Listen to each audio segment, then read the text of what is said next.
Hello everyone, Grandpa Ron here again. Today we're going to continue our study, our very basic Bible study in Genesis. And it's going to be kind of a long one today, I think, so let's go ahead and jump right in. We're going to look at chapter 27 of Genesis. And this is concerning Jacob deceiving his brother yet again to get his blessing. Now remember, in the earlier chapter, Jacob had deceived his brother and got his birthright, which was generally double the inheritance. Being the oldest son, Esau would have got more. But Jacob deceived him and tricked him into giving him his birthright. Now, Jacob is going to deceive him yet again and get his blessing from his father. And let's see how that unfolds. Verse 1. Now it came about when Isaac was old, and his eyes were too dim to see, that he called his older son Esau, and said to him, My son, and he said to him, Here am I, or here I am. And Isaac said, Behold, now I am old, and I do not know the day of my death. Isaac thinks his days are numbered. He's going to die soon. Some commentators have said it's probably because he had a relative that's mentioned elsewhere that died at a younger age. And so he thinks he's about ready to die. We'll find out in later on that he lives far beyond this, but he didn't know that. Verse 3, Now then, take up your gear, your quiver, your bow, and go out to the field and hunt game for me, and prepare a savory dish for me, such as I love, and bring it to me that I may eat, so that my soul may bless you before I die. Now, in earlier chapters, we saw where God revealed to Rebekah that Jacob was going to be the head of the family. In other words, that the older brother would serve the younger brother. And but Isaac doesn't want to see that happen, apparently. He wants Esau, the elder son, his favorite, the more aggressive of the two. I guess he sees him as being capable of running the family and being strong, and Jacob is being more submissive, and so Isaac wants Esau to be the head of the household, and so he wants to bless him. So this is kind of done in secret. He tells Esau to go out and get some game. One of the reasons he's probably favorite is that he brings game in as a good provider. And what Isaac doesn't know is in verse 5. And Rebekah was listening while Isaac spoke to his son Esau. So when Esau went to the field to hunt for game to bring home, Rebekah said to her son Jacob, Behold, I heard your father speak to your brother Esau, saying, Bring me some game and prepare a savory dish for me, that I may eat and bless you in the presence of the Lord before my death. So Rebekah overheard, and now she's going to come up with this plan to help God give the first place in the family to Jacob.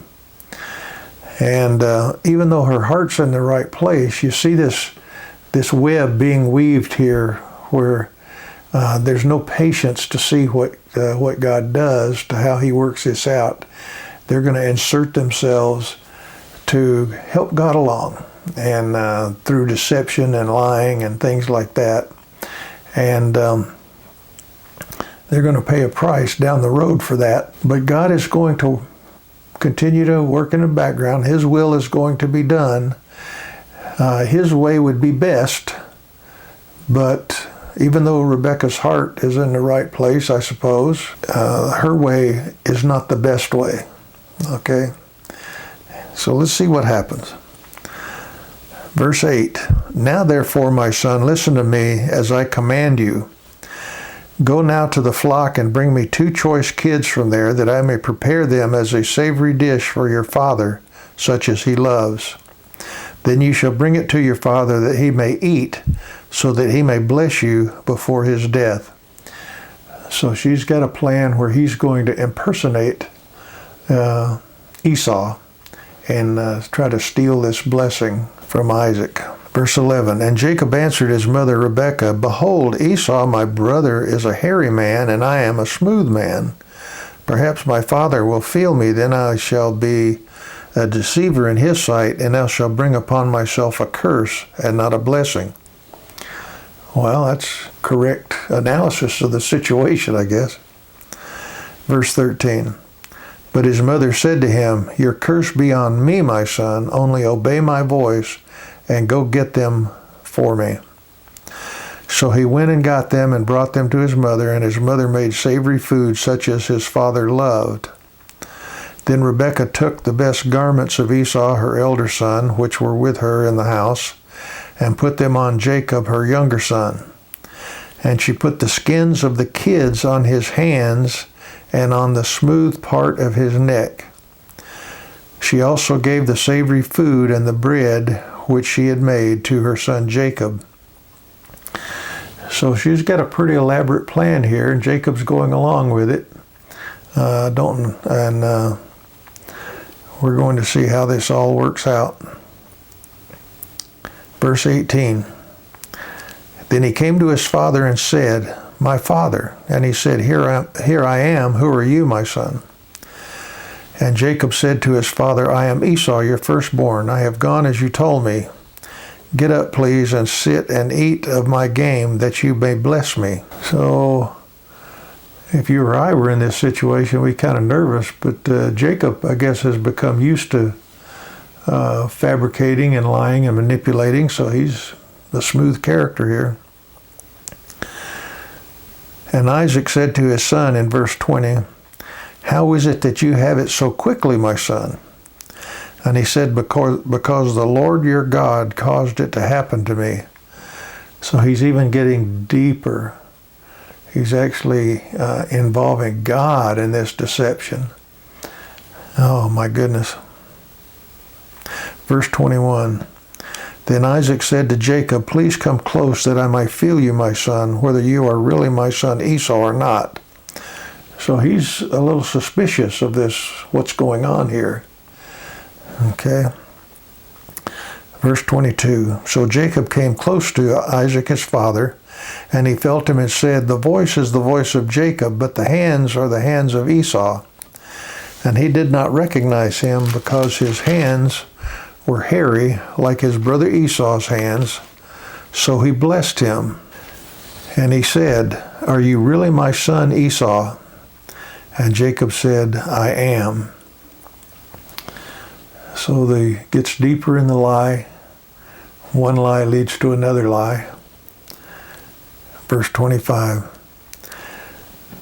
"So he said, Bring it to me, and I will eat of my son's game, that I may bless you. And he brought it to him, and he ate.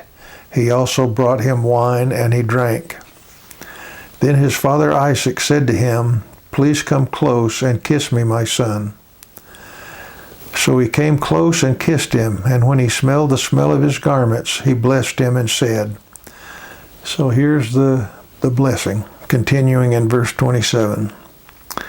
"See, the smell of my son is like the smell of a field which the Lord has blessed. Now may God give you of the dew of heaven, and of the fatness of the earth, and an abundance of grain and new wine. May people serve you, and nations bow down to you. Be master of your brothers, and may your mother's son bow down to you. Cursed be those who curse you, and blessed be those who bless you." So here we have the blessing being taken from Esau and given to Jacob instead, which is a fulfillment of what God told Rebekah is going to happen the older will serve the younger. And but it's come about in kind of a nefarious way here with lies and deception. Verse 30. Now it came about as soon as Isaac had finished blessing Jacob, and Jacob had hardly gone out from the presence of Isaac his father, that Esau his brother came in from hunting. Then he also made savory food and brought it to his father, and he said to his father, Let my father arise and eat of his son's game, that you may bless me. And Isaac his father said to him, Who are you? And he said, I am your son, your firstborn Esau. And here we have kind of a climatic verse, verse 33. And Isaac trembled violently and said, Who was this then that hunted game and brought it to me, so that I ate of it before you came, and blessed him? Yes, and he shall be blessed. He trembled violently. One commentator has surmised that Isaac right here realized that God has found him out. In other words, Isaac wanted Jacob to be his number one heir, the head of the household. He wanted to bless Esau, but God had told Rebekah that the older would serve the younger. So Isaac had been going against God's will in all of this, and now he's been found out. And that last part of the verse, yes, and he shall be blessed, kind of acknowledges that he's been found out, and he's going to follow through with God's will and leave that blessing on Jacob in place. He shall be blessed. Verse 34. When Esau heard the words of his father, he cried out with an exceedingly great bitter cry, and said to his father, Bless me, even me also, O my father. And he said, Your brother came deceitfully and has taken away your blessing. Now this is going to stir up some resentment, I'm sure. Verse 36. Then he said, Is he not rightly named Jacob? For he has supplanted me these 2 times. He took away my birthright, and behold, now he has taken away my blessing. And he said, Have you not reserved a blessing for me? But Isaac answered and said to Esau, Behold, I have made him your master, and all his relatives I have given to him as servants, and with grain and new wine I have sustained him. Now as for you, what can I do, my son? He's basically saying, what's done is done. God's will has been done. Isaac probably still, well, I don't want to guess, but I would imagine there's some sorrow in Isaac's heart that all this has happened. Verse 38. And Esau said to his father, Do you have only one blessing, my father? Bless me, even me also, O my father. So Esau lifted his voice and wept. Then Isaac his father answered and said to him, Behold, away from the fertility of the earth shall be your dwelling, and away from the dew of heaven from above. And by your sword you shall live, and your brother you shall serve. But it shall come about when you become restless, that you shall break his yoke from around your neck. So Isaac gives him kind of a blessing, I suppose. It's hard to imagine this as a blessing, because he's saying you're going to live in a land that's not as fruitful as your brothers. You're going to live by the sword. You're going to have contention in your life, but eventually you'll break your brother's yoke from around your neck. Verse 41, we see the obvious outcome of this. So Esau bore a grudge against Jacob because of the blessing which his father had blessed him. And Esau said to himself, The days of mourning for my father are near. Then I will kill my brother Jacob. In other words, I'm not going to kill Jacob right away, but my father's pretty close to dying. Once he passes away, then I'm going to kill Jacob. Little does he know that his father's going to live probably 40 or 50 more years. But this is what's in his heart. Verse 42. Now when the words of her elder son Esau were reported to Rebekah, she sent and called her younger son Jacob and said to him, Behold, your brother Esau is consoling himself concerning you by planning to kill you. Now therefore, my son, obey my voice and arise, flee to Haran to my brother Laban. You remember this story where Rebekah was identified by God as Isaac's wife, and you remember her brother Laban. So she's sending Jacob back there, ostensibly for a few days, but it's not going to work out that way, we're going to see. Verse 44, and stay with him a few days until your brother's fury subsides, until your brother's anger against you subsides, and he forgets what you did to him. Then I shall send and get you from there. Why should I be bereaved of both of you in one day? Now, what that means is if Esau kills you, then he would be guilty of murder, and the tradition back then was the eldest relative would wind up killing him, and so she would lose both Jacob and Esau. So she's trying to avoid that. Verse 46, and Rebekah said to Isaac, I am tired of living because of the daughters of Heth. If Jacob takes a wife from the daughters of Heth like these, from the daughters of the land, what good will my life be to me? So she's already told Jacob to flee, but she's trying to manipulate Isaac so that he sends him away. Kind of shifting the responsibility here. We're going to see what happens in the next chapter. He does send him away, of course. But let's just ponder what's occurred here. You see all the backdoor maneuvering and the lies, the deceit on the part of both Rebekah and Isaac. Rebekah wants to see the Lord's will done, as the Lord had promised. The older will serve the younger. But she takes it upon herself to help God and contrive these lies and things. Jacob is a willing participant in this. He lies. Isaac, on the other hand, is going against God's will by planning to bless Esau when he knows what God told Rebekah before, that the older would serve the younger.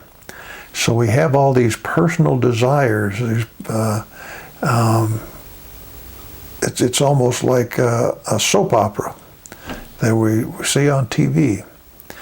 But underneath it all, God's plan is going to succeed. His will is going to be manifest. Now, the way it occurs is not the best way, because we're going to see down the road that there are going to be some consequences of all this manipulation and everything. We're going to see in later chapters, Jacob is going to be treated the same way he's treated Esau. Well, he's going to be lied to. We're going to see that in future chapters. He's going to fall victim of someone even more clever than he is, just as an example. So, as we mentioned last time, even though these people are in the godly chain, the godly line, the promises that were made to Abraham, they are still sinful people. And they need a Savior. And so we just continue to see this unfold. See it unfold, see it unfold. Where ultimately we're going to see God provide that Savior in Jesus Christ. Anyway, pretty complex story here. I'm sure I've left out some implications and things, but we do want to keep it basic. And basic is about all my infinite mind can handle. So I hope it's been meaningful to you. I hope the Lord blesses you with this. And we're going to see more of how this story unfolds in the next chapter. In the meantime, God bless, and we'll see you later. Bye-bye.